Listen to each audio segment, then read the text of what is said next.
ఇర్మియా గ్రంథము 21వ అధ్యాయము.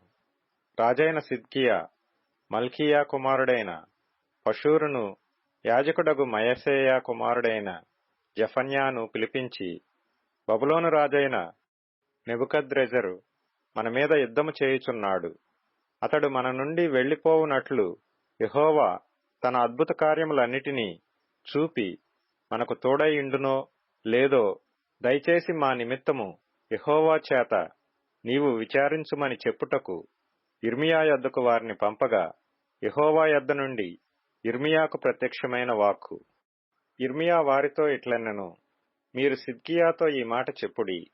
ఇశ్రాయేలు దేవుడైన యెహోవా ఈలాగు సెలవిచ్చుచున్నాడు, బబులోను రాజు మీదను మిమ్మును ముట్టడివేయు కల్దీయుల మీదను మీరుపయోగించుచున్న యుద్ధాయుధములను ప్రాకారముల బయట నుండి తీసుకొని ఈ పట్టణము లోపలికి వాటిని పోగు చేయించెదను.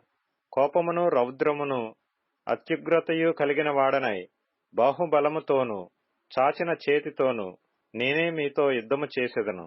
మనుషులనేమి పశువులనేమి ఈ పట్టణపు నివాసులనందరినీ హతము చేసెదను.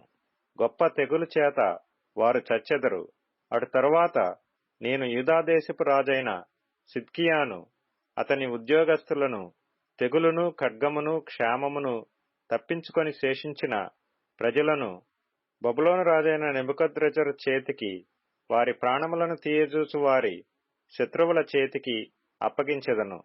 అతడు వారి యందు అనుగ్రహం ఉంచకయు వారిని కరుణింపకయు వారి ఎడల జాలిపడకయు వారిని కత్తివాత హతము చేయును.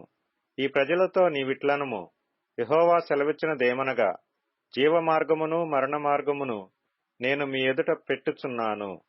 ఈ పట్టణములో నిలుచువారు కత్తి వలన కాని క్షామము వలన కాని తెగులు వలన గాని చచ్చెదరు. మేలు చేయుటకు కాదు, కీడు చేయుటకే నేను ఈ పట్టణమునకు అభిముఖుడనైతిని గనుక బయటకు వెళ్లి మిమ్మును ముట్టడి వేయుచున్న కల్దీయులకు లోబడు వారు బ్రతుకుదురు. దోపుడు సొమ్ము దక్కినట్లుగా వారి ప్రాణము వారికి దక్కును. ఈ పట్టణము బబులోను రాజు చేతికి అప్పగింపబడును. అతడు అగ్నిచేత దాని కాల్చివేయును. ఇదే యెహోవా వాక్కు. యూదారాజు ఇంటి వార్లకు ఆజ్ఞ ఇదే. యెహోవా మాట వినుడి.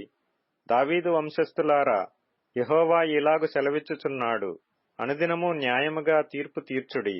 దోచుకొనబడిన వారిని బాధపెట్టు వాని చేతిలో నుండి విడిపించుడి. అలాగు చేయని ఎడల మీ దుష్టక్రియలను బట్టి నా క్రోధము అగ్నివలె బయలువెడలి ఎవడనూ ఆర్పలేకుండా మిమ్మును దహించును. యెహోవా వాక్కు ఇదే. లోయలో నివసించుదానా, మైదానమందలి బండ వంటిదానా, మా మీదికి రాగలవాడెవడు, మా నివాస స్థలములలో ప్రవేశించువాడెవడు అనుకొను వారలారా, మీ క్రియల ఫలములను బట్టి మిమ్మును దండించెదను. నేను దాని అరణ్యములో అగ్ని రగులబెట్టెదను. అది దాని చుట్టూనున్న ప్రాంతములన్నిటినీ కాల్చివేయును. ఇదే యెహోవా వాక్కు.